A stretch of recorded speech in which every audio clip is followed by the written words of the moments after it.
You're listening to Breakpoint This Week, where we're talking about the top stories of the week from a Christian perspective.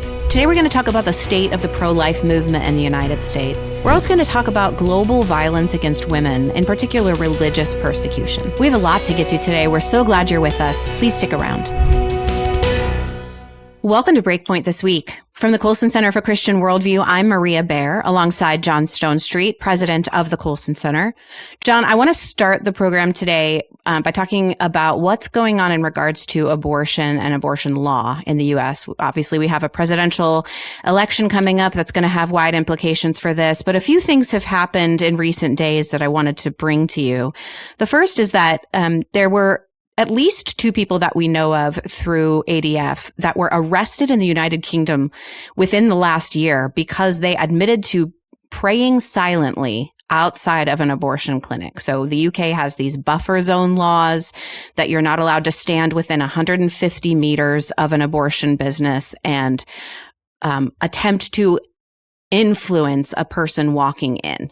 And there have been now a handful of these videos that have surfaced online of clearly uncomfortable police officers approaching people just standing out there by yourself, including one woman, Isabel Vaughan Spruce, and saying, "I'm sorry, are you praying inside your head?" And just this past week, she was granted a 13,000 euro payout after filing a lawsuit with ADF for unjust treatment. There's another man who was arrested for the same thing who's awaiting trial. And then, of course, we know here in the States, there were 8 people that were convicted this week for violations of the FACE Act because they sought to bar entry to an abortion clinic. And I think one of the activists at least locked himself in a bathroom, I believe, inside the abortion business, forcing them to close for the day. And they were convicted and could be facing prison time. I also know that your state of Colorado is going the way of my state and is going to be considering an amendment to your state constitution this election cycle that would enshrine the so-called right to abortion in the state constitution. So give me your read of the lay of the land right now with regards to pro-life activities. Yeah, the important, thing here is to really do where you are here. And I know right now it's not a popular thing to do because of the election and because you've really got one party that is trying to make this the central issue of the campaign, that is abortion rights, mainly because so many things on the record for that party is so bad across the board. And then you've got another that is really trying to move away from kind of historic pro-life commitments and keeps talking about it out loud, not even kind of going quiet with this. Clearly, there's some sense that there's some independence here that can be won if, this party, this candidate kind of moves to the middle. I think it's a bad calculation. But here we are. I think the thing really that is worth thinking about and knowing here is that we're seeing another shift, and not only the shift that we have been talking about, that both parties are talking about, which is this shift to the states and enshrining states' rights. And I think, by the way, that it's somewhat cute and quaint that you said Colorado is following Ohio. We're ahead of California in so many ways, and we've got 3 things that are enjoined right now that have been passed by the legislature that if those things get passed, it'll make whatever's happening in this ballot initiative be basically unreasonable. It'll be kind of multi-fronted, abortion rights secured, and no one can do anything to be in the way is essentially what they're trying to do, and that's really what we've seen in the UK. I think. The Michigan story, there's a lot of details there, but overall, I think it is something that we've talked about in the past as seeing kind of glimpses of that's really important to understand. Safe, legal, and rare, that's the 90s. Pro-abortion activists aren't arguing for that. They haven't argued for that for a long time. Celebrate your abortion was yesterday. And talk about abortion as if it's a positive good, that's yesterday. There's a move now, and I think it's a very big move to kind of see this issue within the context of what we have called on the program the critical theory mood in the past, where this is not just an issue of disagreement. This is an issue where there are good guys and bad guys that are predetermined. And so the bad guys have to be stopped. And that includes rooting out thought crimes, which you've seen, this is what you described in the UK. Are you praying quietly in your own head? That's illegal. I mean, that's insanity. This is reflective of a whole lot of other things that are happening in the UK that we can get into, but it's not directly the same context. But you need to understand that pro-abortion states in America are not just trying to enshrine abortion. They're trying to penalize pro-lifers. They're trying to close pregnancy resource centers. They're accusing them of being centers of misinformation. They're accusing them of robbing women of health care. They're accusing them of doing bad things. And, that is a new chapter of this story. And it is a chapter that I think we need to know is happening, because we need to think about, how to think about it. We need to know how to respond when it's not just we're wrong, but we're evil for this particular stance. We've experienced this, I think, on other issues, but it's new for abortion. Yeah. Now, there's been a lot of controversy this week as well over some statements at the big ends of the political tickets. In particular, there's been a commitment within Trump's campaign that have pretty unequivocally said they will not support any sort of national restrictions on abortion. So not a federal ban or even a federal 15-week bill that would outlaw abortions after 15 weeks. And this, of course, has led, rightly so, to a lot of pushback from pro-life corners and then pushback to the pushback. Do you think that is serious? Is this a really tough moment for the pro-life movement? It certainly feels that way. Well, look, the line that Chuck Colson used to say that salvation won't come in Air Force One, and, we could edit that to say salvation won't come from the Supreme Court either. And on this particular issue, it's proven to be true. Now, in a sense, we said that. A lot of people said that. The Supreme Court can't settle this issue. They didn't settle it with Roe. They didn't settle it with Dobbs. And honestly, the removal of Roe then has exposed where Americans actually are.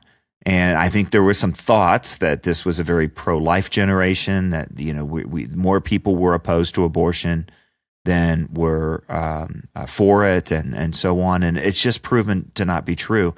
I think it's reflected in a number of things. I think it's reflected that this is, at the end of the day, a crisis of worldview, that relativism trumps, pun intended, our commitment to human dignity at all stages. Relativism, and I remember Del Tackett years ago at an event with Chuck Colson defining relativism this way: if you don't judge me, I won't judge you. I think it's a little bit more absolutist than that now than when he said it, but there's something there, which is, I want to preserve this safety valve. I want to preserve this get out of jail free card. This is the proverbial, 3 cases. Women need to have this as a right, otherwise they won't be able to, move forward. Which I think is such a denigrating thing to say about women, that they can't sexually control themselves, and so therefore they need this. And of course, people then bring up rape and incest, and I'm quickly responding with, "Okay, just give me those then." I mean, I'll take that incremental win any day of the week, but that's not what anybody really means. And we're seeing this across the board, that people aren't willing to say that this is wrong for everyone at all times. So I think the real danger now, because of the political moment that we're in, is that the pro-life movement gets redefined along the lines that President Trump is trying to redefine it. In fact, we have pro-life groups that are going along with that. And we have a lot of people saying you got to be quiet on this issue because it's more important that we get him elected. Now, listen, in the calculation between the party platforms on what's more evil, I don't think it's close. And I don't think a conscience battle between voting, about voting for the lesser of two evils ever justifies voting for the greater of two evils. Like, that's insane. And on this issue, this is really clear. But there is a moment here where we're going, the political allies aren't there. The worldview isn't there. The American public's not where we thought they were there. And they're more deeply committed to this sexual autonomy than almost anything else in life. Mm-hmm. And I think that's really the moment. Now, to some degree, then what we do at the election is a vote to limit evil. We've talked a lot about that. And then we realize that the real work is done outside of the election. This isn't a political problem. It doesn't have a political solution. John, talking about the way women are treated with regards to abortion made me think of this. A new report from Open Doors, which is an organization that tracks religious persecution primarily across the world. And we usually talk about their annual report on the state of religious persecution in various nations every year. They usually rank nations where it's most dangerous to be a believer and so on. Open Doors was invited this week to meet with the United Nations and other human rights activists to talk specifically about violence against women and persecution of women, as well as in religious contexts around the world. And this was interesting. World did a little write-up about this, and I hadn't thought about it in this way before. But they said that in World, they said Thursday's discussion, this is between Open Doors and members of the UN, primarily focused on the plight of women and girls facing religious persecution. It takes different forms. Religious persecution against women looks different, apparently, than religious persecution against men. And I guess this makes sense, but the methods are more varied and wide-ranging. There's obviously physical violence, but women tend to be subject to a lot more psychological violence and abuse as well, even when it comes to religious persecution. And I was also thinking about this week in reading this story from the AP about the Taliban has announced a new law. So the Taliban in Afghanistan, which has been the ruling party there since our withdrawal from there kind of abruptly a couple years ago, they have basically a ministry of vice and virtue under their governmental umbrella. And they've come out with new guidelines this week that there's a new law to promote virtue and cut down on vice. And that law is that women can not only not show their faces or bodies in public, they also may not use their voice. So if a woman's voice is heard in public, that is a violation of the Taliban's vice and virtue laws, and they should be reported to the Taliban and so on. That is so troubling that I don't even know where to start with it, but it is also interesting just in the context of the conversation we had the last segment, because we've talked about before how often we see comparisons to pro-lifers to The Handmaid's Tale and women, being forced back into slavery and whatever the metaphor is supposed to be, while we have this literally happening on the other side of the world, and kind of mum's the word. Yeah, it is. The inconsistency is striking. I saw an interesting post during the Olympics where you had beach volleyball players. On one screen it was the what nation where they were from. They actually were pretty good and pretty competitive in women's beach volleyball, but they were covered head to toe. Oh, was it Egypt? Maybe. Maybe it was a Middle and Eastern nation. Yeah. Yeah, and then on the other side, you had the, just almost obscene bathing suits by some country. I don't know what it was, and the caption was, basically this is two sides of the same coin, where women are being controlled by men's expectations, and it really is the case. Now, there's so much at work in the story that you're telling. First of all, Open Doors has done such a outstanding job reminding us that we continue to see religious persecution on a scale that we haven't seen. Their World Watch report, I think that's what it's called, every year is must reading for us to pray for our brothers and sisters who find themselves in other parts of the world facing persecution to one degree or another. These always come in the form of either a hyper-atheistic, state-controlled system, like a Marxist system like North Korea, or it comes at the hands of Islam. That's the way this proceeds.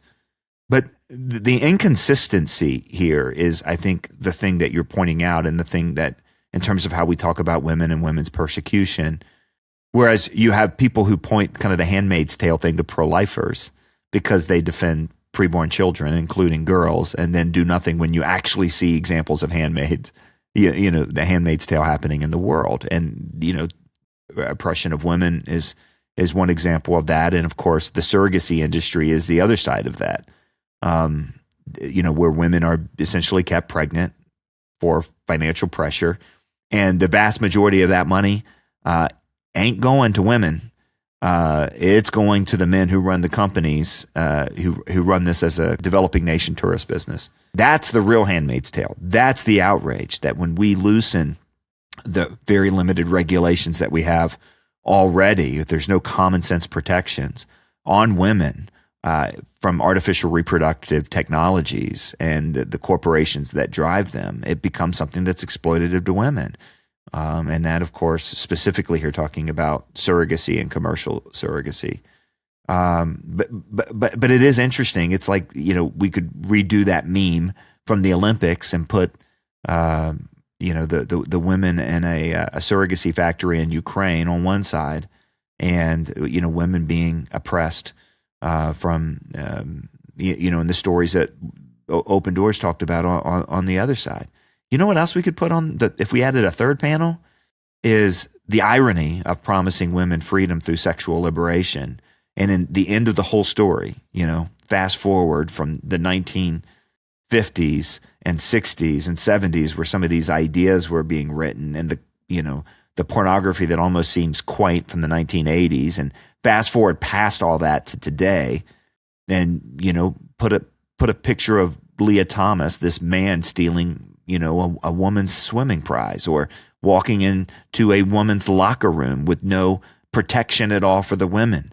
It is interesting, if it weren't so consequential, how all this ended up, because it promised liberation and it did not bring liberation at all. In the last segment, you brought up relativism, and I find that that's a particular challenge when it comes to things like the Taliban and what we're going to say about it. I am confused, is a light way of saying this, that the UN is still involved in basically any discussions about human rights is outrageous to me. I mean, they have people from Iran and China on their human rights committees. They have openly admitted now that members of UNRWA were part of the attack on Israel on October 7th. When those allegations first came out, they said, well, hold on, we're going to look into it. And then with no fanfare, like a month ago, a news story came out that, yes, they confirmed at least 9 people that are part of UNRWA, paid people under the United Nations, were part of the attack on Israel. So the fact that they're having conversations about human rights is hard to swallow a bit. But with regards to relativism, do you think that that worldview, or sort of that kind of pervasive, the water we're swimming in over here in the West, is what's made it difficult for some people, particularly on the left, to call out things like the Taliban's crackdown on the existence of women in public spaces? If you take relativism at face value, then it doesn't make any sense to put it in this conversation. But relativism is a dictatorship, as Pope Benedict put it. It becomes anything but. It becomes enforced morality. And we've also seen it kind of combine and merge into, again, I'll bring it up again. We brought it up in the first segment, this idea of the critical theory mood, that we know who the good guys are and we know who the bad guys are. We know who the oppressed are. We know who the oppressors are. And if anyone outside of the West are the oppressed and anyone in the West are the oppressors, then if the oppressed nations include being, anti-LGBTQ or anti-woman or all the other things that are supposed to be marks of liberation, that's how you get these weird things like, Queers for Palestine. And your example from Israel is exactly right, because those members of the UNRWA, as you put it, that were involved. Remember those attacks, and this has also been written on, intentionally and systemically involved assaults on women in particular ways to increase the terror. That's the nicest way to say it right there. The reports are horrific. I think it was the Atlantic piece in particular that I read that talked about how this was part of the orchestration on October the 7th. We're supposed to believe, and by the way, I think it's pretty darn close, that's the worst thing you can possibly do, is to include that kind of sexual violence and a kind of attack. And yet what we're told now, because of who it involves, these are the good guys, these are the bad guys, and we know this going in. It's upside down. It tells you too that your worldview really matters, right? Your worldview, like a pair of prescription glasses, either brings clarity or it prevents you from having clarity. It turns the world upside down. Scripture talks about people who call right wrong and wrong right and up down and down up. And That's kind of, what this is. So, relativism has that kind of postmodern root. The critical theory mood has a postmodern root, and postmodernism is a corrupting idea that keeps you from seeing things clearly. I think it's interesting to note, and I think most people know this instinctually, that women have a deeper and a different kind of vulnerability to persecution than men do. That doesn't mean it's worse. But it is different. I think that points to differences between us. And I think probably the main difference, you mentioned the sexual violence against women on October 7th. There is, because of what we know about sex and what it was designed to be and how our bodies were designed, there is something uniquely violent and violating in using that weapon against women. That doesn't typically get used against men. It certainly doesn't in the same way. There's obviously a psychological component. I think most physical violence carries a psychological component as well, but there is something unique about sexual violence, in particular against women. And I think that points to a bigger reality about the differences between men and women. Yeah, it does, and creation. And so, I think the attempt here, if we can make it, is to say, well, okay, how do we understand this from the Christian story, creation, fall, redemption, restoration? What you're describing there is the creation chapter, that this reinforces and points back to the fact that men and women were created different. Women are uniquely vulnerable, from men, both in terms of roles of society, the ability to acquire power and influence, just physical strength, and even in the way the bodies are made, sexually and otherwise. There's a vulnerability there that when it's exploited does incredible damage. But it also points to something at the fall. And I've been thinking a lot about this, and I want to vet it by you and you can tell me what you think about this. The fall chapter of the biblical story launches in Genesis 3. Adam and Eve sin, and then you see the impact of the fall, through the rest of Scripture. But when God deals with Adam and Eve in that famous curse, he says this to the woman: so you will want to rule over the man, but he will rule over you. There will be a sense now that you will seek that sort of power and control, but it won't work in the end of the day. And when I think of the sexual revolution, that's what I think of. Years ago, I was a part of something called the Marriage Project, or the Family Project, with focus on the family. And another thought leader there was that was part of that was Frederica Matthews Green, former feminist, who now is a theologian, author, writer, really thoughtful person, very pro-life. And she talked about specifically on abortion, but even beyond that, in the sexual revolution, women were promised. I can't remember what it's two A words. I was actually having this conversation with somebody this week about this. What she actually said, I think it was, women were promised autonomy, but what they got was abandonment. And it's such a powerful line, because that really was when feminism was infiltrated and taken over by the sexual revolution.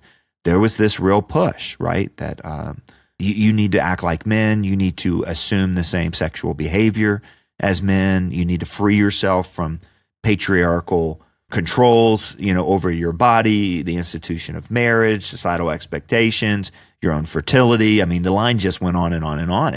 And what was promised was freedom.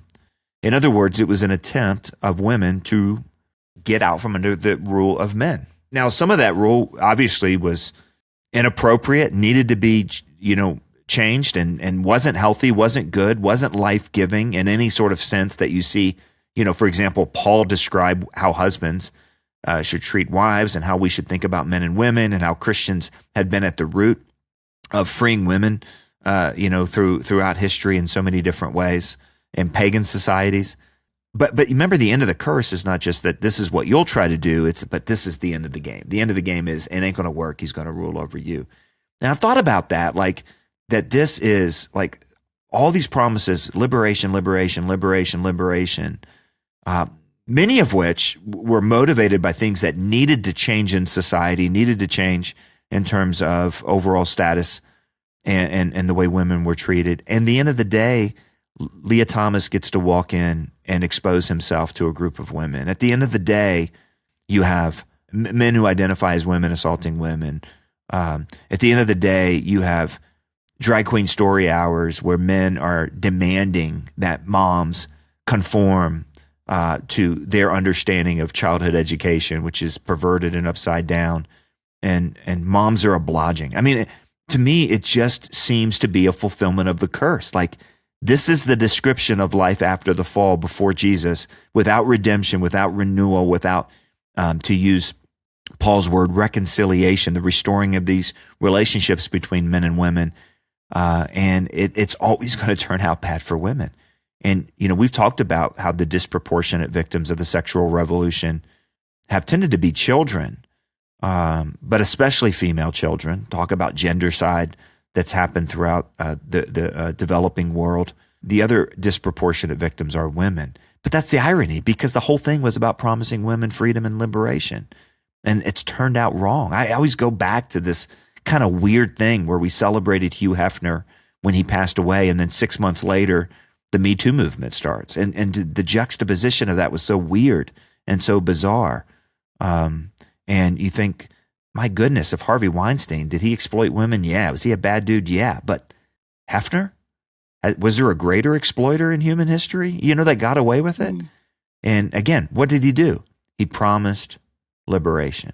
But the curse seems to always work out the way that God said it would. Do you think that this is something women play a role in, or do women play the biggest role in, in doing this to themselves by attempting to rule over men? Or is this an equal opportunity mistake? I don't think women play the biggest role in it, but I do think women play a role in it. And I think that this is all part of the ruse, which is basically the ruse of women aren't fallen, which is oftentimes the way that the Me Too movement went forward. It's like women don't have any guilt. You can never say a thing about whether a woman dresses modestly or doesn't dress modestly, because a woman never deserves violence. A woman never deserves violence. That can be said unequivocally and clearly. But the fall did affect men and women, both, I think, in different ways, because they're created in different ways. So I'm always one that says, look, if men get their stuff in line, everything seems to be better.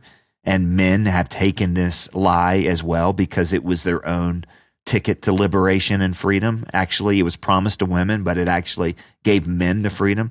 I mean, we did something not too long ago on this concept of the economics of the relationship market. If you think about supply and demand and men and women, and women were told to free themselves from the bonds of marriage, but marriage was the thing that allowed women to control the supply, which meant they could set a higher price tag. And when you got rid of that marriage, then basically sex became free and internet pornography became, and men are going to exploit that every time. Men are going to exploit that every time. When we started talking about restrooms, and the idea was, oh no, trans men would never take advantage of that to sexually exploit women. I'm like, are you kidding me? Do you know men? Of course they will. This is what men do. We were all junior high boys once. Let me tell you. Unfortunately, it seems like we're kind of forced into a zero-sum game. It's either men have messed this up or women have messed this up. And trust me, we'll get emails, because I just said men are the bigger perpetrators of this. Absolutely think that's the case. Men are the bigger perpetrators of this. But I also don't want to suffer the bigotry of low expectations and say that women haven't been impacted by the fall, because they have. We'll get hate mail because people are like, no, men are always the victims in our society. No. If men act like men as God created and Christ can redeem them to be, a lot of other things fall into place. But I'm not trying to undermine the guilt either way, right? I mean, do you understand what I'm saying? I'm looking at your face because people can't see it, trying to say. Well, I think I want to caveat. The only caveat I'd have is that you're not saying, yeah, men are just going to do that, and therefore we just accept that that's a reality and we just move forward. No. Like, you fight it, still but law should does stop. that. But yeah. I mean, it does feel, in a sense, it feels like we're saying, like, women do better because you should have reasonable expectations of men. And I know that's not what you're saying, but it's a both and. Like, women, stop expecting, equality and making these weird decisions about bathrooms because you should know better because men are pigs. And so it's really, it's the onus is on you to make realistic decisions. I know that's not what you're saying, but I think it's a both and is probably what you're saying, which is women need to do better and men need to do better. Yeah. I think it was a ruse, and sometimes you can be deceived by others and sometimes you can be, self-deceived, but it was a complete deception. And you look at the framework that like, this will bring you freedom. This will bring you happiness. This will bring you liberation. You know who the unhappiest people on the planet are right now? Unmarried, unreligious, middle-aged, unmarried, unreligious women who own cats. Oh, no, I didn't say that. You said that. We're going to get. Please direct those emails to Maria. No, that is the case. There's this sense that these institutions that tether you to somebody else will make you unhappy. And it's actually the opposite that is the case. Now, none of this is to say that men won't find ways to exploit within the context of these institutions. Of course they do. That's the fall. Men will exploit, women will exploit, we'll try to exploit each other.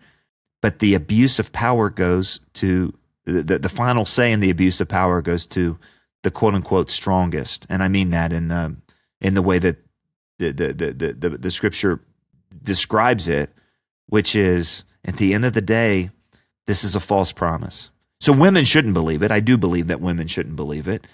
And women should know that men are going to try it. They're going to perpetrate it. Men are, and this is why people who can't govern themselves have to be governed on the outside. So when you have people who can't govern themselves, both male and female, and then you remove any societal constraint of expectation or actual law and enforcement, in other words, there's a lot of ways to govern a people. Sometimes you do it with cultural norms and sometimes you do it with, legal penalties. Both of them do that. But if people can't govern themselves and you remove those other things, then the whole thing just comes out exactly as God predicted. What do you make of the talking point that comes up a lot in these discussions that the fact that women initiate the majority of divorces in the United States? Well, I think that probably reflects a number of things, right? If men were super healthy, which every other indicator points out that they are not, right? If the biggest consumers of video games, for example, weren't 30-something-year-old men, if there wasn't this huge stage of this huge epidemic of depression and loneliness and isolation that there is, and suicidality and all the other stuff, then you could say, well, then this is clearly explained by the fact that, women have completely believed this liberation thing, and that's all there is to the story. But again, the answer is both and. Men are not in a great shape, and women aren't getting what they signed up for. But it is notable. In fact, I that stat needs to be explained and caveated with a handful of things. I don't want to say that it's only because men tend to be perpetual adolescents, but that's a huge part of it. I also don't want to say it's only because women have been liberated, but that's a huge part of it. And I mean liberated in scare quotes there.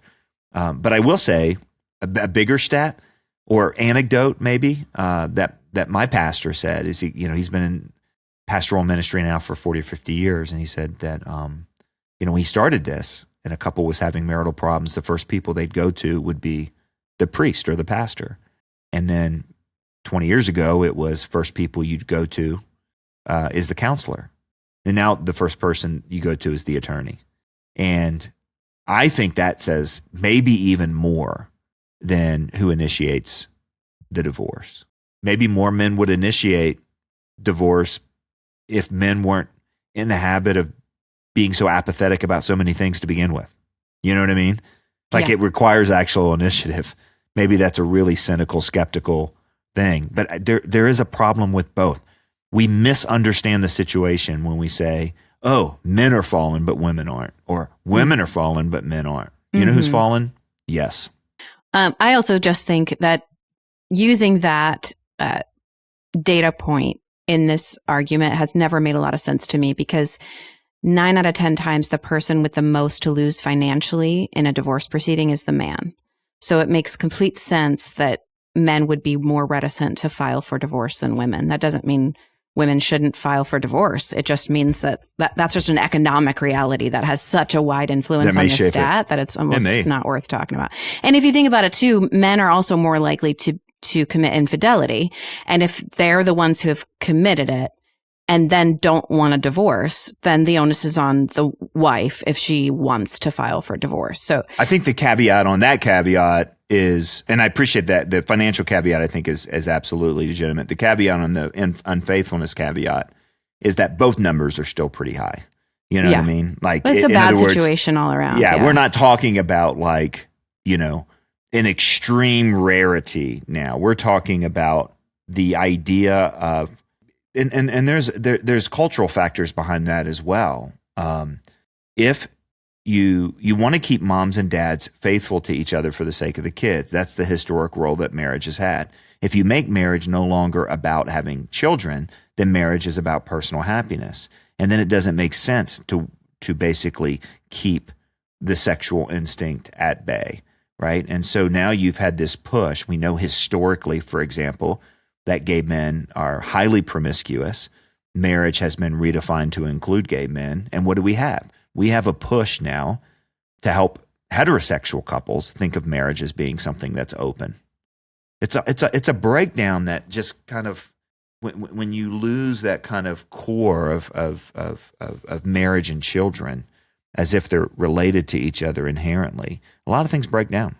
John, I want to talk about Meta now. Do people still call it Meta? Does everybody still just call it Facebook, like how we call Twitter and nobody says X? Or if they do, they say it as all one word, Twitter, which I guess we're supposed to call X. I don't think, if you're below 40, you talk about Facebook or Meta at all, do you? I think that's true. I think it's for us old people. Well, I deleted my Facebook, so I don't know what you're talking about. But Mark Zuckerberg testified before the U.S. Committee on, the Judiciary. And he wrote kind of a shocking letter. Maybe shocking's not the right word. It's the news in the letter is not necessarily shocking to most of us, but the fact that he admitted it outright is maybe surprising. So in this letter, I'm going to quote directly from it because I want to talk with you about our collective loss of trust in a lot of different American institutions, including the government and the media. We've talked about this on the show before, but I think this is an interesting data point in that discussion. So he writes, in 2021, senior officials from the Biden administration, including the White House, repeatedly pressured our teams for months to censor certain COVID-19 content, including humor and satire, and expressed a lot of frustration with our teams when we didn't agree. Ultimately, it was our decision whether or not to take content down, and we own our decisions. I believe that the government pressure was wrong, and I regret we weren't more outspoken about it. I also think we made some choices that, with the benefit of hindsight and new information, we wouldn't make today. In a separate situation, the FBI warned us about a potential Russian disinformation operation about the Biden family and Burisma in the lead up to the 2020 election. That fall, when we saw a New York Post story reporting on corruption allegations involving then Democratic presidential nominee Joe Biden's family, he's talking about the Hunter Biden laptop story.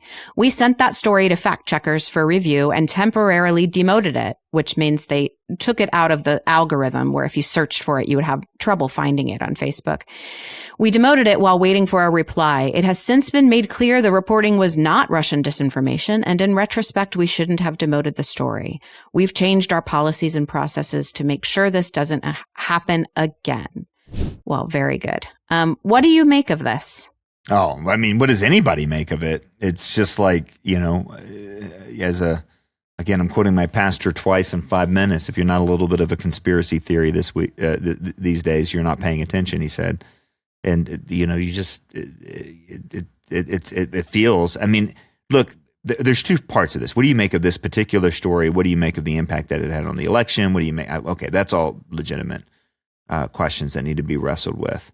The bigger one is, what do you do with an entire country that feels like they're being gaslit all the time? That's the bigger one. I mean, can you have? I had a conversation about this with a group of students I was speaking to not too long ago, talking about the definition of marriage and family.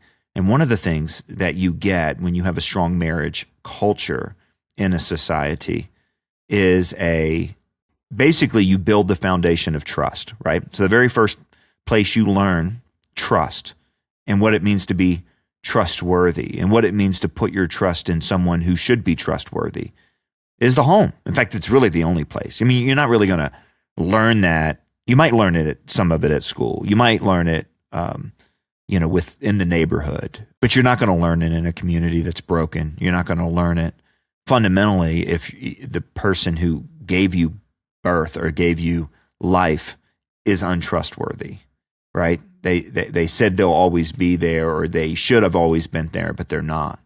So then you have basically a catechism of distrust that's kind of put into a generation. Now multiply that by 70% in some communities, and multiply that times 3 generations. And then you have basically a generation that wasn't catechized to be trustworthy and not to trust people.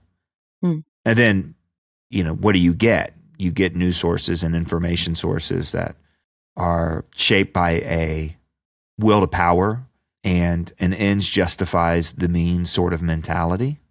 And you get that across the board. And then it starts to infect places, that you used to trust. And when trust breaks down in a civilization, I think that's something that probably hasn't been written on nearly as much as it should.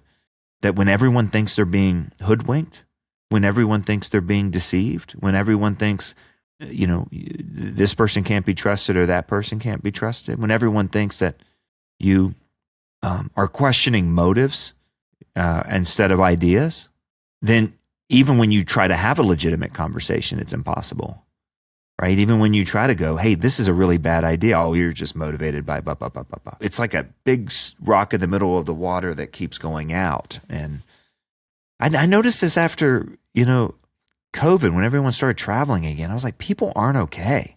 Everyone seemed on edge, like they were about to explode all the time, including me. And where is this coming from? This cultural mood that we're in, that catastrophic loss of trust, that relational brokenness. Man, I think stories like this just kind of show us how bad it is. We can't repair it either by saying, listen, people, trust your institutions. It just doesn't work like that. You can't just turn it back on. I called you kind of in a panic a couple weeks ago because I had just heard this story on the BBC that there was an outbreak. Okay. And it's, a borderline global pandemic. The WHO has called it a pandemic and an emergency and has issued a state of whatever their, red level threat is. And I'm like, should we talk about this on the show? Apparently it's this new disease called Mpox, and it's in Central Africa right now. And but they spent a while in this BBC story talking about how dangerous it was and how it spreads from contact. But then they weirdly did not seem super concerned that it was going to be a global epidemic or that it was going to jump to the West. And I finished my little panic rant to you and you're like, do you mean monkeypox? And I was like, no, they never said that. This is an entire segment on the BBC News, right? Pretty straightforward British news outlet, that it's a outbreak called Mpox. And certainly the message was, this is an equal opportunity disease, just like any other, good old respiratory or skin and, Ebola or COVID. You just might catch it. And be careful, and here's what to look for. And, they said, and what's different too, about what's a little more alarming is that most of the victims in Central Africa right now that are suffering fatalities are children. So I was understandably unsettled by this. So after talking with you, I went and looked it up, and it was monkeypox. And so this was, if you're unfamiliar, there was an outbreak about maybe 2 years ago of monkeypox in the United States as well. It was in the West. And this disease is spread primarily, the vast majority of cases spread through homosexual contact between men. And it quickly became something that you weren't allowed to mention that part of it. That was just politically inconvenient. This was a disease like any other, and we shouldn't treat it as less emergent or whatever because of the way it spread. That thinking has gotten so pervasive, at least in the media, that now we're not even taught, we won't even say what the disease is. Even if you want to change the name, if you don't like the name monkeypox or the associations that it has, or, the weird politics that occurred alongside this name in 2022, you could at least say, by the way, we're talking about the same disease that was an outbreak in the US, that was previously called whatever. They never said that. Suddenly I'm thinking, I don't know what's up and what's down. Yeah. I mean, I think that is an example when we talk about this catastrophic loss of trust and just how significant it is when it starts getting into areas that were kind of the last bastions of trust. And the medical community was that. And obviously COVID just was devastating on that. But it's also stuff like this.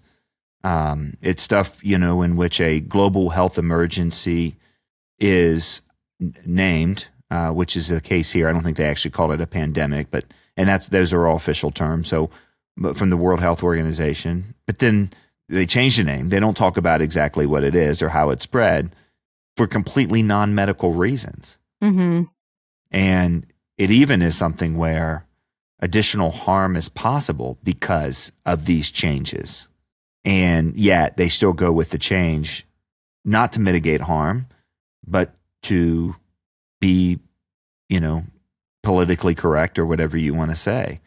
When that sort of ideology, and this kind of goes to a conversation we were having last week, right, between ideology and worldview, when things become ideologically determined and dominated, it just becomes a real problem because you can't be honest, and you have to eliminate those details that don't fit into the predetermined model that you've already kind of put forward. So yeah, there's two sides of this. I mean, one is that story that when we talk about the catastrophic loss of trust, now we're even talking about the medical community. That's a big one. And is it deserved? Partially yes, partially no. Should affect the medical professionals that you know and love and trust with your family and your kids because the World Health Organization's doing something? No. But unfortunately, it has the result of leading to a lot of skepticism of everybody. Mm-hmm. And I think we're just kind of walking around side-eyeing everybody, right? And mm-hmm. there's it's not a healthy place. And it goes then back to, again, where's the place that we will change this? You have to change it in the home. You have to change it in the church. This isn't a political problem that can be solved by politics. It's not a governmental problem that can be solved by the government. And I think some of our deepest problems that way, certainly government's going to have a role, but it's not going to be able to mitigate kind of the damage that's been done. It has to be rebuilt from the ground up. Well, John, I think that is all the time we have for the show today. Let's talk about recommendations. So this week, I will recommend a novel I just finished called Tom Lake by Ann Patchett, who's one of my favorite authors. I don't know if there is such a thing as a perfect book, but I feel like this would be up there for me. It's just very sweet and well written, and it's kind of a love story, but it's more a human nature story and the philosophy of relationships, and it's set in northern Michigan, which just made me want to live there. But the other really cool thing about it is I've read an essay collection by Ann Patchett, and she's written about her decision not to have children on purpose. So she's been married a long time and she did not have children. And that disappoints me on a whole host of levels, chief among them that I feel bad for her. I mean, what a waste to miss out on that opportunity if she could have taken it. But this book is primarily about a mom and her 3 daughters. And I was truly floored by the insight and the beauty with which she wrote about that, especially being a person who has not experienced motherhood herself. So she's an extremely gifted writer and obviously did lots of research and is just I love the way she thinks and writes. So it's a beautiful book. Tom Lake. That's my recommendation. What do you have for us, John?